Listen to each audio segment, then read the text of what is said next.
Hey everyone, I'm Executor Bubbles reporting in for my first YouTube video. Now, before I get started, I'd be grateful if you could do me a favor by hitting the like, comment, and subscribe button below. As I've been learning, it really helps with the algorithm and it really helps to grow this channel and this community. I'm out here in beautiful Hawaii where we're still observing the quarantine orders. And especially during these times with the coronavirus wreaking havoc across the planet and now violent riots burning parts of America, there really hasn't been a lot of good news to read through. Yes, there are some good posts on social media, and there's still some good journalism to be found that highlight the best of us, but by far, I don't feel it's nearly enough. I plan to use this channel to create and share content that highlights the good out there in the world that may often be overlooked or underreported. I can guarantee you that it's out there, that I'll do my best to find these wonderful stories to share with you all. Also, while I share these heartwarming stories with you, I'll pick one every now and then, and we can look at them objectively from a project management standpoint, and break it down, and also provide you with a free and simple framework should you feel that you want to go out there and take action for a great project of your own at some point down the road.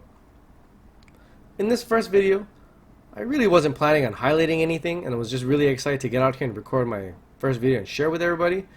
However, after watching the events that unfolded last week, that spilled over into the weekend over here in America, I just had to share some insight on it. Staying silent while watching America burn is not what leadership is. So, if you haven't been really keeping up with the news here in the US, I'll give you a quick rundown. Mr. George Floyd was murdered by a police officer who took a knee to his neck for an extended period of time out in Minnesota after someone reported him for allegedly using a fake $20 bill. The murder of Mr. George Floyd was a terrible tragedy, and it should never have happened. It hasn't been the first murder by excessive force, but it could be the last. As a note, I also have to mention that though there are some officers who have broken their oath to uphold the highest standards of integrity, bravery, and honor to the community and the law, they do not represent the many good men and women out there who still live this oath day in and day out in our communities. So to all you, thank you very much. Mr. Floyd's passing again highlights issues in our justice system that do need to be addressed. It doesn't matter what your religious beliefs are or what your political stance is, nobody should recklessly take the life of another one, as seen in the recent case of Mr. George Floyd. Following his passing, many across America rose up to express their outrage at the situation. While we all have the right to peacefully protest, the violent riots that broke out over the weekend have truly been unacceptable. Innocent business owners out there who have already been struggling to keep afloat during the coronavirus have been now kicked in the teeth again by these rioters. It is really tough to see, especially somebody who's also a business owner. Violence is not the answer. This was not the right way that we should have expressed our anger. This is especially not how we should honor the passing of Mr. Floyd. But, despite all the violence and destruction from the riots, there was still a lot of good to be found, and I'd like to share some of these stories with you. So first, there were some free Americans out there patrolling the streets in Minneapolis, protecting other peaceful protesters from potential police brutality, and protecting storefronts and other local businesses from the rioters. In one of the videos, one of the free Americans makes a really great point, and he says, a lot of these bad cops out there are less likely to tread on the rights of others when there are other armed Americans around them. Toward the end of the video, one of the men mentioned something that really stuck out to me. Before there were cops, there were us Americans. And it stuck out to me because that's people taking responsibility of their community and taking action to do something that's right. Good on those Samaritans for exercising their Second Amendment rights to defend their hometown and its people. On a separate occasion, there was a story about another officer who I guess got separated from his unit. These peaceful protesters then formed a human shield to protect him from other rioters. It was really a nice thing to see. These are two great examples of how, simple everyday Americans look after one another as a community, as Americans, as good humans.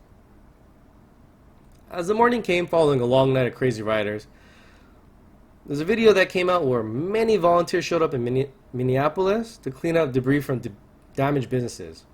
They were told just to bring a broom, and they definitely showed up. Let's take a quick minute to see this beautiful picture.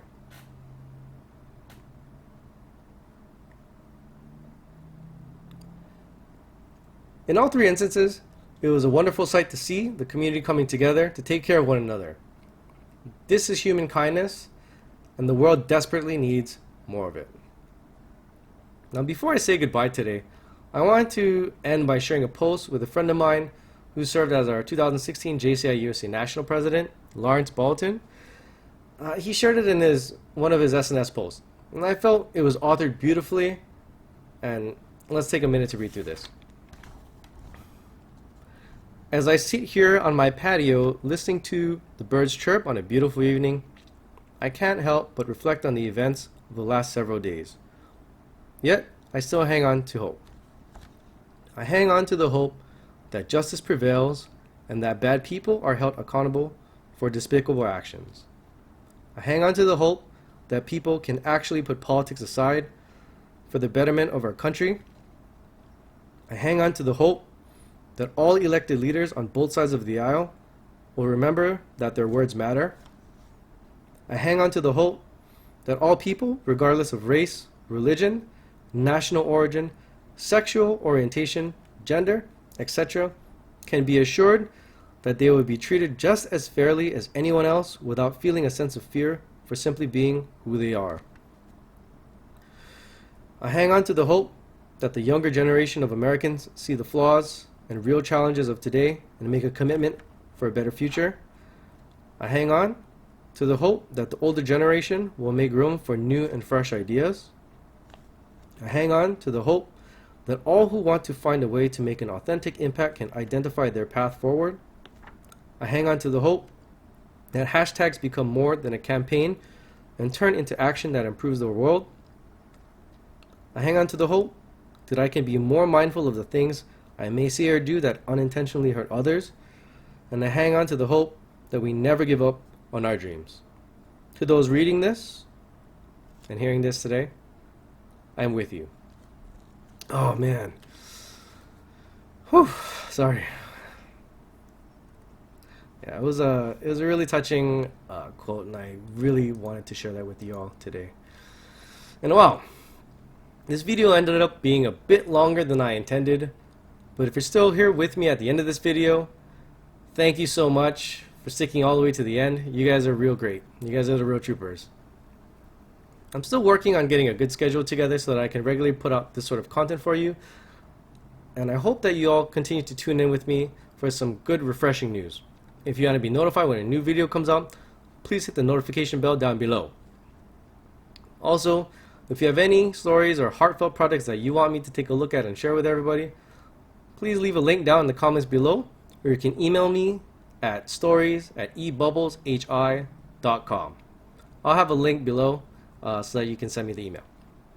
Remember, if you're feeling angry or upset, that there's no angry way to say bubbles. Thank you all, and have a great week. Aloha.